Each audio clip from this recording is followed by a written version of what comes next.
আলহামদুলিল্লাহ, আল্লাহ পাকের দরবারে অসংখ্য অগণিত শুকরিয়া যে আল্লাহ পাক রব্বুল আলামিন আমাদেরকে পবিত্র জুমার দিন, সপ্তাহের মধ্যে সবচেয়ে বরকত এবং ফজিলতের দিন, পৃথিবীর মধ্যে সর্বোৎকৃষ্ট স্থান আল্লাহর ঘর মসজিদে যথাসময়ে জুমার নামাজ আদায়ের উদ্দেশ্যে আসার তৌফিক দান করেছেন। এজন্য আমরা সকলের দিল থেকে শুকরিয়া আদায় করি, বলি আলহামদুলিল্লাহ। গত শুক্রবারেও ভূমিকম্প হয়েছিল, কিন্তু বড় ধরনের কোনো ক্ষয়ক্ষতি হয় নাই। এজন্য আমরা আল্লাহ তাআলার দরবারে আবারও শুকরিয়া আদায় করি, বলি আলহামদুলিল্লাহ। যে ধরনের ভূমিকম্প হয়েছে, মুরব্বীরা বলছেন যে এই ধরনের ভূমিকম্প আমরা আর কখনো দেখি নাই। মুরব্বীরা বলতেছেন যে আমাদের জীবনে, যাদের বয়স 70-80 বছর হয়ে গেছে, যে এত জোরে নাড়া দিছে যে এটা আমরা আর দেখি নাই। এবং এই মাত্রার ভূমিকম্পে পৃথিবীর বিভিন্ন দেশে শত শত হাজার হাজার মানুষ মারা গেছে। তো আল্লাহ তাআলা আমাদেরকে হেফাজত করেছেন। এজন্য আল্লাহ তাআলার দরবারে লাখো কোটি শুকরিয়া যে আল্লাহ তাআলা আমাদেরকে হেফাজত করেছেন। আমরা সকলে সমস্বরে বলি আলহামদুলিল্লাহ। আমি যে আয়াত আপনাদের সামনে তেলাওয়াত করেছি, সূরা জুমার 2 নম্বর আয়াত। এই আয়াতের মধ্যে আল্লাহ তাআলা বলতেছেন, হুয়াল্লাযী বা'আসা ফিল উম্মিয়িনা রাসূলাম মিনহুম, তিনি ওই সত্তা যিনি তোমাদের মধ্যে, উম্মীদের মধ্য থেকে তোমাদের কাছে একজন রাসূল পাঠিয়েছেন। ইয়াতলু আলাইহিম আয়াতিহি ওয়া ইউযাক্কিহিম। উম্মি বলা হয় যারা লিখতেও জানে না, পড়তেও জানে না। আরবের লোকদেরকে বলা হতো উম্মি। আল্লাহ রসুলের হাদিসের মধ্যে আছে, আল্লাহ রসুল বলতেন, নাহনু কওমুন লা নাকতুবু ওয়া লা নাকরাউ, আমরা এমন সম্প্রদায়, আমরা লিখতেও পারি না, পড়তেও পারি না। আরবের মধ্যে এমন হাতে গোনা কয়েকজন লোক ছিল যারা পড়ালেখা জানতো।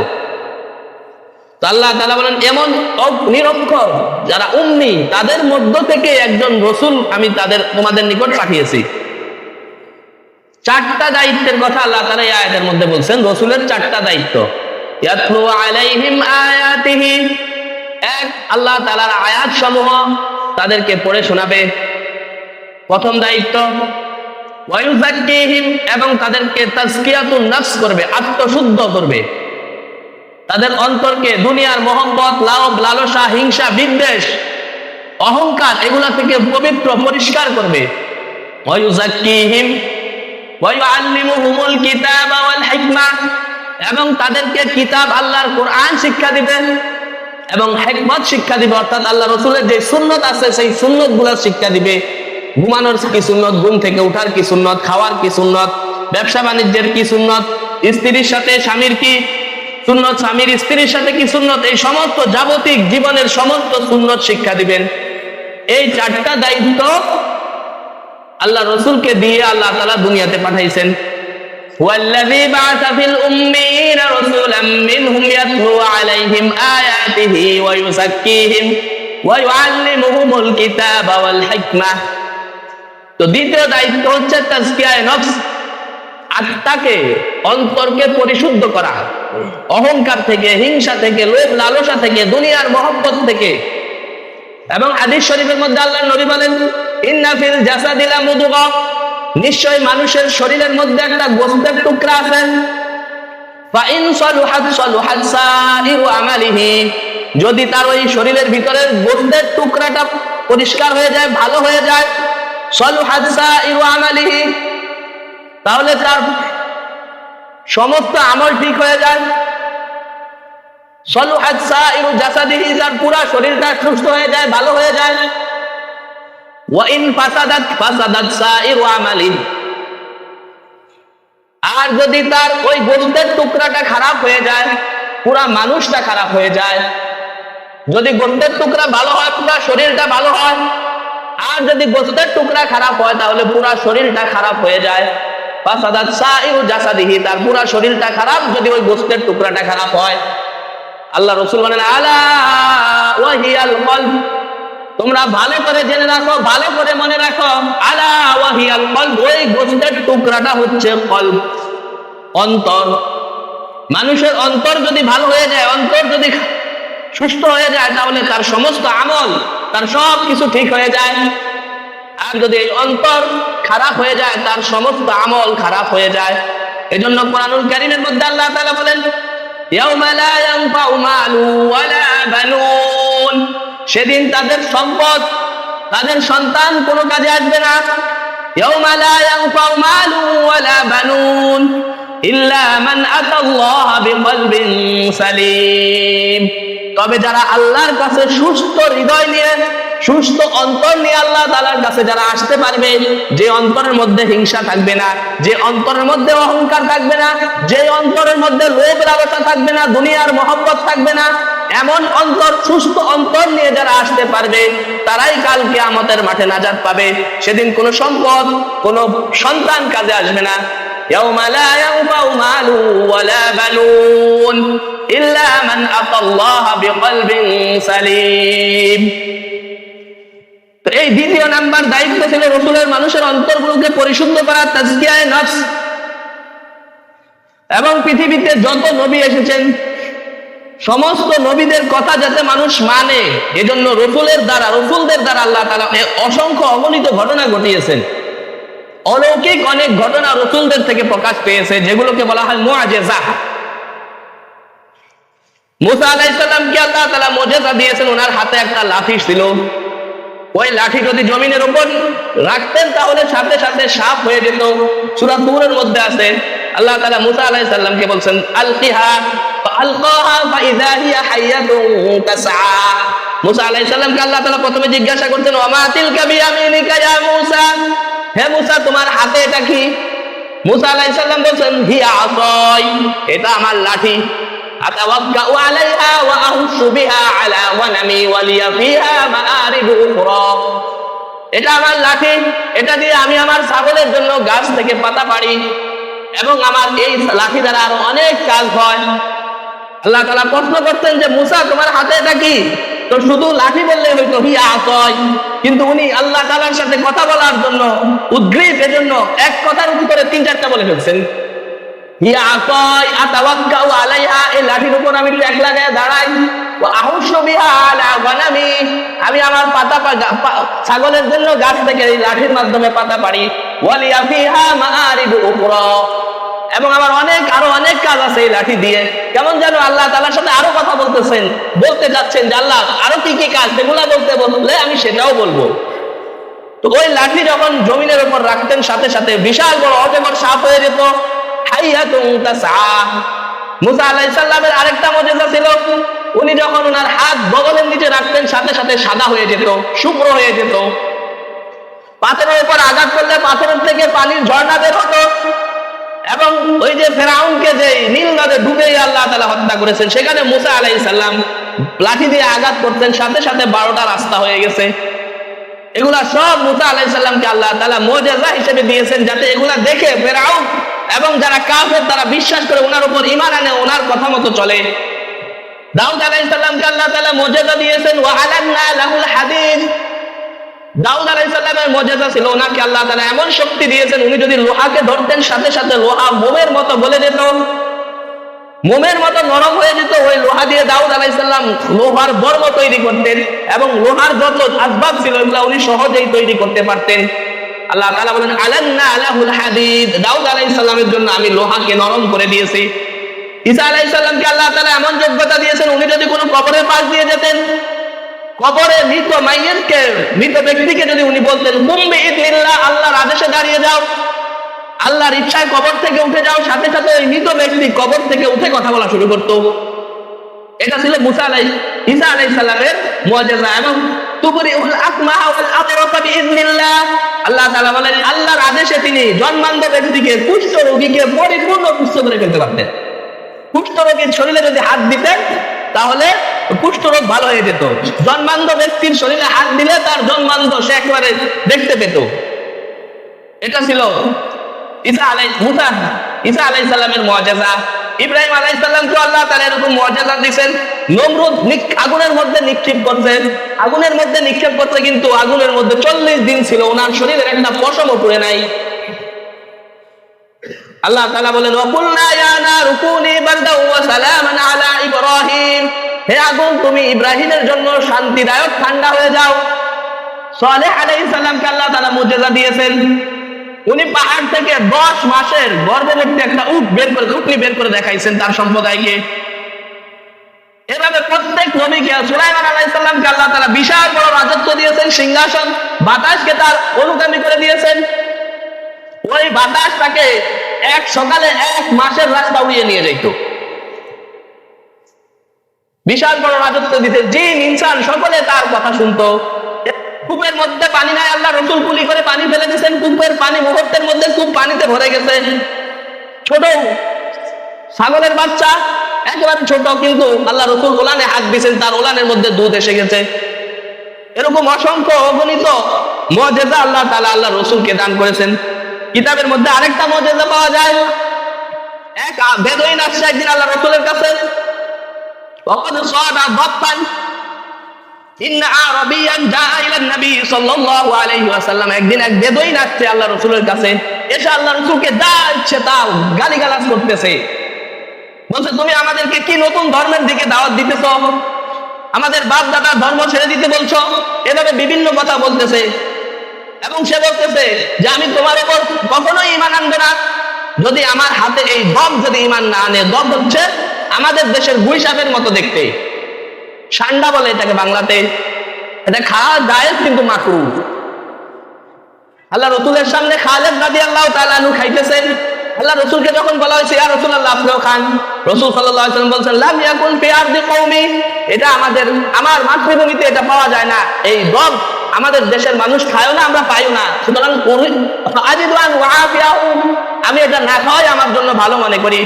ওই দবের গোশত, সান্ডার গোশত আল্লাহ রাসূল খান নাই, কিন্তু আল্লাহ রাসূলের সামনে যেহেতু খালিদ বিন ওয়ালিদ রাদিয়াল্লাহু তাআলা আনহু খেয়েছেন, এজন্য এটা জায়েজ। কিন্তু ইমাম আবু হানিফা রাহমাতুল্লাহি আলাইহি নিকট এটা খাওয়া, ঠান্ডা খাওয়া মাকরুহ। ইমাম শাফি এবং অন্যান্য ইমামদের নিকট পুরোপুরি জায়েজ। বাংলাদেশের গুইসাপের মতো দেখতে, গুইসাপ তো পানিতে থাকে, কিন্তু ঠান্ডা পানির কাছে ভুলেও যায় না, মরুভূমিতে থাকে, ঘাস লতা পাতা খায়। ওই বেদুইন একটা সান্ডা, অকত সদা বকবান একটা সান্ডা শিকার করে নিয়ে আসছে। আয়েশা বলতেছে লা ওয়াল্লাহি লা উমিনু বিকা, হে মুহাম্মদ আমি কখনোই তোমার উপর ঈমান আনবো না হাত্তা ইউমিনা বিকা হাযা যাব্বু। এই যে মৃত সান্ডা যতক্ষণ পর্যন্ত না তোমার উপর ঈমান না আনবে, ততক্ষণ পর্যন্ত আমি তোমার উপর ঈমান আনবো না। এখন একে তো হচ্ছে সান্ডা, আবার হচ্ছে মৃত। আল্লাহ রাসূলকে চ্যালেঞ্জ দিছে। আল্লাহ রাসূল সাথে সাথে ওই সান্ডাকে লক্ষ্য করে বলছেন ইয়া রব, হে সান্ডা, ইয়া রব বলার সাথে সাথে ওই সান্ডা, মৃত সান্ডা কথা বলা শুরু করছে। ফাতাকাল্লামা বিকালামিন আরাবিয়্যিন মুবিন ইয়াফহামুল কওমু জামিআ। ওই আল্লাহ রাসূল ইয়া রব বলার সাথে সাথে ওই সান্ডা এমন ভাবে স্পষ্ট কথা বলা শুরু করছে, বিকালামিন আরাবিয়্যিন, আরবি ভাষায় কথা বলা শুরু করছে, কালামিন আরাবিয়্যিন মুবিন ইয়াফহামুল কওমু জামিআ, সবাই বুঝতেছে তার কথা।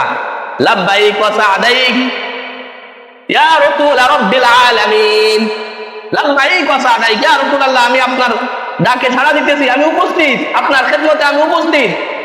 আনতা রাসূল রাব্বিল আলামিন, আপনি রব্বুল আলামিনের পক্ষ থেকে প্রেরিত রাসূল। রাসূল তাকে প্রশ্ন করলেন মান তা'বুদু, তুমি কার ইবাদত করো? ওই সান্ডাকে আল্লাহ রাসূল প্রশ্ন করলেন যে তুমি কার ইবাদত করো? সান্ডা বলতেছে ক্বালাল্লাযী ফিস সামাই আরশুহু, আমি ওই সত্তার ইবাদত করি যা আসমানে যার আরশ, ওয়া ফিল আরদি সুলতানুহু, জমিনে যার ক্ষমতা, ওয়া ফিল জান্নাতি রাহমাতুহু, জান্নাতে যার রহমত, ওয়া ফিন নারি ইকাবুহু, এবং জাহান্নামে যার আযাব রয়েছে, এমন সত্তার আমি ইবাদত করি। সান্ডা, মৃত সান্ডা কথা বলতেছে আল্লাহ রাসূলের সাথে, সুবহানাল্লাহ। এরপর আল্লাহ রাসূল বলছেন মান আনা, আমি কে? তখন ওই সান্ডা বলতেছে আনতা রাসূল রাব্বিল আলামিন খাতামুন নাবিয়্যিন, আপনি হচ্ছেন রব্বুল আলামিনের পক্ষ থেকে প্রেরিত রাসূল, এবং আপনি নবীদের মধ্যে শেষ নবী, খাতামুন নাবিয়্যিন। ক্বাদ আফলাহা মান সাদ্দাকাকা, যে আপনাকে সত্যায়ন করবে, যে আপনাকে সত্য বলে মেনে নিবে, সে সফল কাম। ওয়া ক্বাদ খাবা মান কাযযাবাকা, আর যে আপনাকে মিথ্যা প্রতিপন্ন করবে সে ধ্বংস হবে, ব্যর্থ হবে, দুনিয়া আখিরাতে সে ক্ষতিগ্রস্ত হবে। কে বলতেছে এই কথাগুলো? মৃত সান্ডা। এই অবস্থা দেখে ওই আরবি বলতেছে, ওই বেদুইন বলতেছে আশহাদু আল্লা ইলাহা ইল্লাল্লাহ আনতা রাসূলুল্লাহি হাক্কা। সাথে সাথে ওই বেদুইন কালেমা পড়ে মুসলমান হয়ে গেছে। এতক্ষণ বলতেছিল যে আমি কখনোই ঈমান আনবে না, বরং আল্লাহ রাসূলকে হত্যা করতে চাইতেছিল সে। লাআকুলান্নাকা, আমি তোমাকে হত্যা করবো, এরকম বিভিন্ন কথা, ছোট কথা আল্লাহ রাসূলকে বলতেছে।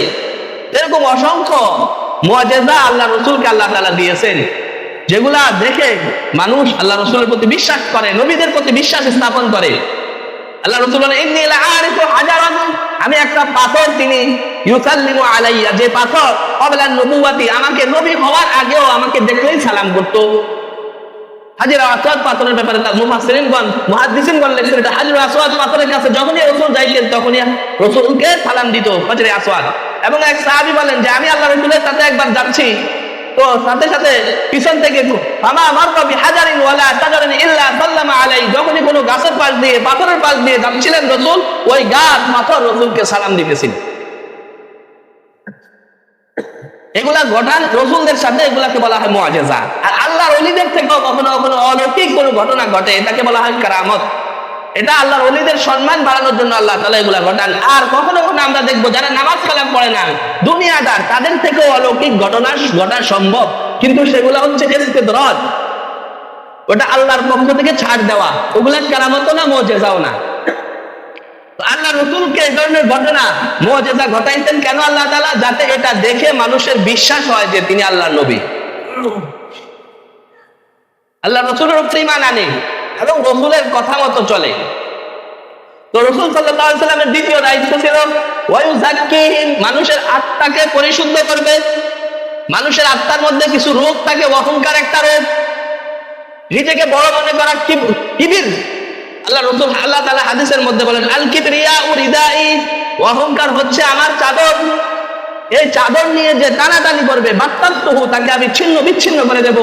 অহংকার করার একমাত্র ক্ষমতা আল্লাহ তাআলারই, আর কারো অহংকার করার ক্ষমতা নাই। এজন্য আল্লাহ তাআলার একটা নাম হচ্ছে মুতাকাব্বির। হাদিস শরীফের মধ্যে আছে, মান কানা ফি কলবিহি মিসকাল হাববাতিন মিনাল কিবর, যার অন্তরের মধ্যে সরিষার দানা পরিমাণ অহংকার থাকবে, সে জান্নাতে প্রবেশ করতে পারবে না। আরেকটা বদ স্বভাব, খারাপ অভ্যাস আছে হাসাদ, হিংসা। অপরের ভালো দেখলে, অপরের কল্যাণ দেখলে তার ভালো লাগে না, তার ভিতরে জ্বলে। আল্লাহ রাসূল হাদিসের মধ্যে বলেন, আল হাসাদু ইয়াকুলুল হাসানাত কামা ইয়াকুলুন হাতাব নারুল হাতাব, হিংসা মানুষের নেকগুলোকে এভাবে ধ্বংস করে দেয় যেমনি ভাবে কাঠ আগুন কাটতে পুড়ে ফেলে। হিংসা করার কারণে মানুষের আমলগুলো, নেক আমলগুলো এভাবে নষ্ট হয়ে যায়, ধ্বংস হয়ে যায়। দুইটা বিষয় আল্লাহ রাসূল বলেন, লা হাসাদা ইল্লা ফি ইসনাতাইন, দুইটা বিষয় ছাড়া আর কোন জায়গায় হিংসা করা জায়েজ নাই। এক নাম্বার হচ্ছে রাজুলুন আতাহুল্লাহু মালা ওয়া হুয়া ইউনফিকুহু ফি তাআতিহি, যাকে আল্লাহ তাআলা সম্পদ দিয়েছে, এই সম্পদ সে আল্লাহ তাআলার রাজি খুশির কাজে খরচ করে।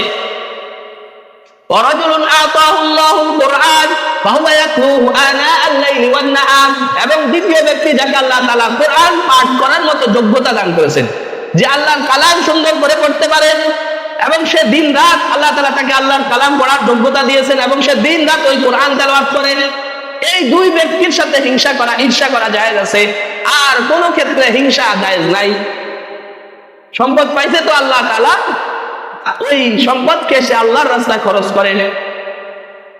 এক হাদিসের মধ্যে আল্লাহ রাসূল বলেন, উকসিতু আলা সালাতিন, তিনটা বিষয়ের ব্যাপারে আমি কসম খেয়ে বলতেছি। আল্লাহ তাআলা, আল্লাহ রাসূল, ওয়া মা ইয়ানতিকু আনিল হাওয়া ইন হুয়া ইল্লা ওয়াহয়ুন ইউহা, কোরআনুল কারীমের মধ্যে আল্লাহ তাআলা বলেন, আল্লাহ রাসূল নিজের থেকে কোনো কথা বলেন না ওহী আসার আগ পর্যন্ত। ইন হুয়া ইল্লা ওয়াহয়ুন ইউহা, ওহী আসলে ওহীর ভিত্তিতে রাসূল কথা বলেন। তো ওই রাসূল বলতেছেন, আমি কসম খেয়ে বলতেছি, আলা সালাতিন, তিন বিষয়ের উপর। এক নাম্বার, মা নাকাসা মাল আবদিন মিন সাদাকাতিন, দান সদকার কারণে বান্দার সম্পদ কখনো কমে না।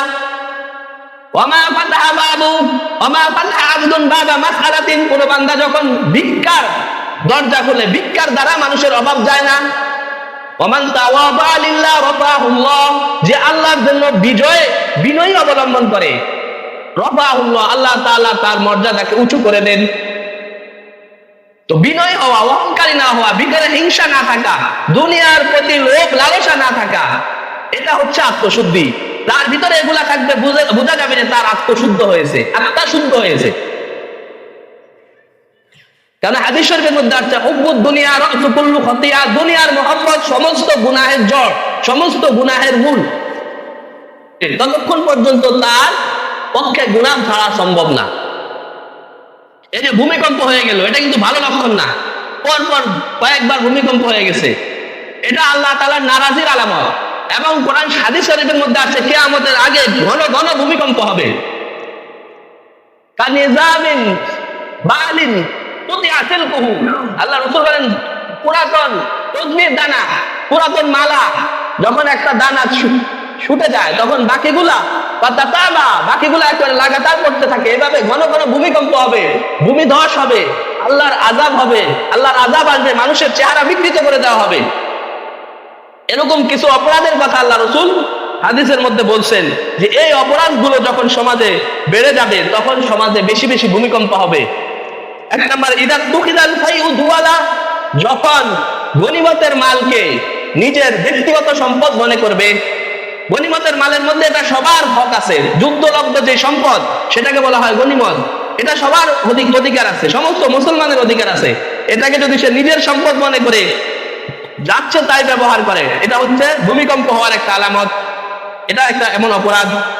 ওয়াল আমানাতু মাগনামা, আমানতকে মানুষ আমানতের খেয়ানত করবে, আমানত রক্ষা করবে না, আমানত রাখছে তো আমানত এর খেয়ানত করে ফেলছে।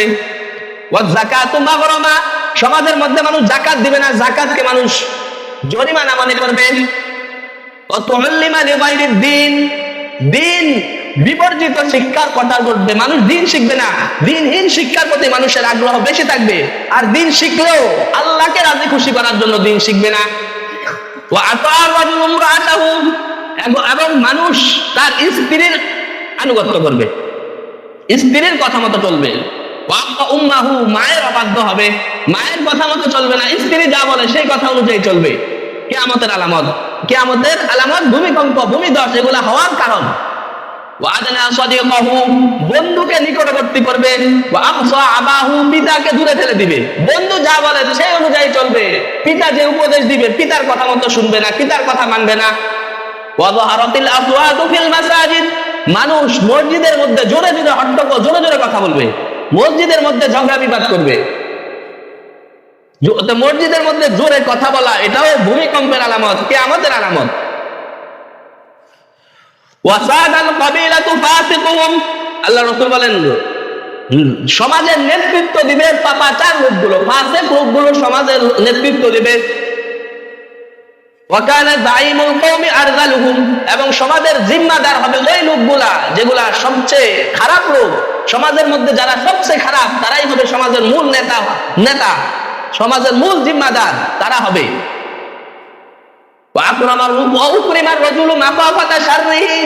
কোন লোককে মানুষ সম্মান করবে তার ক্ষতি থেকে বাঁচার জন্য। হাদিসে যে সম্মান করার কারণ আছে সেই জন্য না। হাদিস শরীফের মধ্যে আল্লাহ রাসূল বলেন যে বড়দেরকে সম্মান করে না, ছোটদেরকে স্নেহ করে না। মান লাম ইয়ারহাম সাগীরানা ওয়া লাম ইউবাজ্জিল কাবীরানা, যে আমার বড়দেরকে সম্মান করে না, ছোটদেরকে স্নেহ করে না, আলেমকে সম্মান করে না, ফালাইসা মিন্না, সে আমার উম্মতের অন্তর্ভুক্ত না। তো সম্মান পাওয়ার যে সমস্ত কারণ সেই কারণে সম্মান করবে না। উকরিমার রাজুলু মাখাফাতা শাররিহি, তার ক্ষতি থেকে বাঁচার জন্য তাকে সম্মান করবে। তাকে যদি সালাম না দেয় তাহলে সে পরবর্তীতে এই আমাকে সালাম দিল না কেন, অমুকে বিভিন্ন অ্যাকশন নিবে তার বিরুদ্ধে। এই তার ক্ষতি থেকে, সে সমাজে বড় একটা মাস্তান, বড় নেতা, এই জন্য তাকে সালাম দিবে। কিন্তু সালাম পাওয়ার যে কারণ সেই কারণে তাকে সালাম দিবে না। শরীয়তের যে নির্ধারিত কারণগুলো আছে, বয়োবৃদ্ধ লোক, আলেম হওয়া, বয়স্ক হওয়া, এলেমের দিক থেকে, দিনদারির দিক থেকে।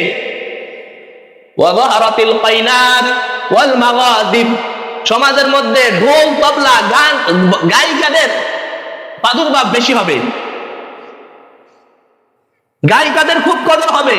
ঢোল, তবলা এগুলা প্রচুর প্রচার হবে এগুলা। এখন তো আমাদের বিয়ে বাড়িতে গান, ঢোল, তবলা না বাজলে গানই হয় না, মানে বিবাহ হয় না, এরকম একটা অবস্থা। সারা রাত গান বাজে, অথচ আল্লাহ রাসূল এগুলাকে বলছেন আল্লাহ তাআলা আমাকে এই গান বাদ্যযন্ত্রগুলো ধ্বংস করার জন্য আল্লাহ তাআলা আমাকে পাঠাইছেন। তো গান বাজনার ব্যাপকতা, গায়িকাদের ব্যাপকতা, এটাও ভূমিকম্প হওয়ার একটা কারণ, কিয়ামতের আলামত। অশরিবাতিল খুমুর, এবং মাদক দ্রব্য, মানুষ ঘরে ঘরে মাদক দ্রব্য সেবন করবে। এখন এই হইতেছে প্রত্যেক ঘরে ঘরে কত ভালো ব্রিলিয়ান্ট ছাত্র, কত ভালো মেধাবী ছাত্র নষ্ট হয়ে যেতেছে মাদকের পিছনে পড়ে, মদের পিছনে পড়ে। যারা মাদক দ্রব্যের সাথে সম্পৃক্ত, আল্লাহ রাসূল বলছেন লানাল্লাহু শারিবাহা, যে মাদক দ্রব্য খায় তার উপর আল্লাহর লানত, যে এটা বানায় তার উপর আল্লাহর লানত, যে এটা সাপ্লাই দেয় তার উপর আল্লাহর লানত, যে এটার ব্যবসা করে তার উপর আল্লাহর লানত, এবং যে এই মাদক দ্রব্যের লভ্যাংশ যারা বক্ষণ করে, ও আকিলু থামানিহা, যে এই মাদক দ্রব্যের লভ্যাংশ বক্ষণ করে তার উপরও আল্লাহর লানত। 14 নাম শুরিবাতিল খুমুর, আল্লাহ রাসূল 14 নাম্বার কারণ নির্ধারণ করেছেন। শুরিবাতিল খুমুর, মদ যখন সমাজের মধ্যে মানুষ মাদক দ্রব্য সেবন করবে তখন ঘন ঘন ভূমিকম্প হবে। ওয়ালানা আখিরু হাযিহিল উম্মতি আউওয়ালাহা, 5 নাম্বার কারণ আল্লাহ রাসূল বলেন এই উম্মতের শেষের লোকগুলা আগের ভালো লোকগুলাকে গালি দিবে, লানত করবে, আর বলবে যে আবু হানিফা কি বুঝতো। এখন কিছু লোক আছে এরকম যে আবু হানিফা হাদিস জানতো না, ইমাম শাফি কিছু বুঝতো না, ইমাম মালিক কিছু বুঝতো না। যাদের উপর ভিত্তি করে দিনের প্রতিষ্ঠা, হাজার হাজার মানুষ যাদের অনুসরণ করতেছে, কোরআন হাদিসের সঠিক ব্যাখ্যা যারা দিয়ে গেছেন তাদেরকে এখন গালি দেয়, তাদেরকে এখন বদদুয়া করে। আল্লাহ রাসূল বলেন এটাও কিয়ামতের একটা আলামত। লানা আখিরু হাযিহিল উম্মতি আউওয়ালাহা, এই উম্মতের শেষের লোকগুলাকে, শেষের লোক যারা হবে, শেষের দিকে যারা আসবে তারা প্রথম দিকের লোকদেরকে লানত করবে। এখন আমাদের সমাজে এমন কিছু লোক পাওয়া যায়, ইমাম আবু হানিফা বলে গেছেন নাবির নিচে হাত বাঁধা সুন্নত, আস্তা আমিন বলা সুন্নত, ঠুস করে তারা বলে ফেলে ইমাম আবু হানিফা হাদিস জানে না, ইমাম আবু হানিফা কিছু বুঝে না। এটাই হাদিসের মধ্যে আসছে যে ভালো লোকগুলা তাদেরকে আল্লাহ রাসূল খায়রুল কুরুন বলছেন, যারা শ্রেষ্ঠ যুগের লোক মানুষ। আল্লাহ রাসূল বলেন খায়রুল কুরুনি কারনি, আমার যুগের মানুষগুলা অর্থাৎ সাহাবায়ে কেরাম এরা হচ্ছে সবচেয়ে ভালো মানুষ। সুম্মাল্লাযীনা ইয়ালুনাহুম সুম্মাল্লাযীনা ইয়ালুনাহুম, তো যতই আল্লাহ রাসূলের যুগ থেকে দূরে যাব আমরা, আল্লাহ রাসূলের হাদিস অনুযায়ী তারা তত খায়রিয়ত থেকে দূরে থাকবে। তো খায়রুল কুরুনের মানুষগুলাকে গালি দেওয়া, সাহাবায়ে কেরামকেও গালি দেয়, সাহাবায়ে কেরামকেও ওনাদের ভুল ধরে। আল্লাহ রাসূল এগুলা কারণ নির্ধারণ করছেন। যখন এই অপরাধগুলো সমাজে ব্যাপক হয়ে যাবে তখন ঘন ঘন আল্লাহ রাসূল বলেন জালজালা, তখন জালজালা মানে কিয়ামত এর আগে ভূমিকম্প হবে, ভূমিধস হবে, মানুষের চেহারাগুলোকে আল্লাহ তাআলা বিকৃত করে দেবেন। যে অপরাধগুলোর কথা বলা হলো, আল্লাহ তাআলা এই অপরাধগুলো থেকে আমরা সবাই বেঁচে থাকতে পারি, বিরত থাকতে পারি, আল্লাহ তাআলা তৌফিক দান করেন, যেন আমরা ভূমিকম্পের কারণ না হয়ে যাই। আমাদের এই ছোট্ট রাষ্ট্র, এটাতে যদি ভূমিকম্প হয় তাহলে ঢাকা শহরে লক্ষ লক্ষ মানুষ মারা যাবে। এই অপরাধগুলো থেকে আমরা সবাই, আল্লাহ তাআলা আমাদেরকে বেঁচে থাকার তৌফিক দান করুন। আমাদের যাদের অভ্যাস আছে মাদক দ্রব্য সেবন করা, গান বাজনা বাজানোর, শোনা, আমরা এগুলা ছেড়ে দেই, এগুলো আল্লাহর পক্ষ থেকে সতর্কবাণী। এরপরেও যদি না ছাড়ি এমন ভূমিকম্প আসবে যে এটা থেকে বাঁচার কোনো উপায় নাই, বাঁচার কোনো, আল্লাহর আযাব থেকে কেউ বাঁচতে পারবে না। এটা কোনো সাধারণ কিছু না যে আমরা প্রতিহত করব, ভূমিকম্পের পূর্ব প্রস্তুতি নিয়ে আমরা রাখবো, আর ভূমিকম্প আসলে আমরা প্রতিহত করব। আল্লাহর আযাব থেকে এসে পড়লে বাঁচার কোনো উপায় নাই। আল্লাহ তাআলা আমাদেরকে এই সমস্ত গুনাহ থেকে, যেগুলোর কারণে আল্লাহ তাআলা রাগান্বিত হন, আল্লাহর আযাব আছে, আল্লাহ তাআলা এই সমস্ত গুনাহ আমাদেরকে ছেড়ে দেওয়ার তৌফিক দান করুন। আমিন ওয়া আখিরু দাওয়ানা আলহামদুলিল্লাহি রাব্বিল আলামিন।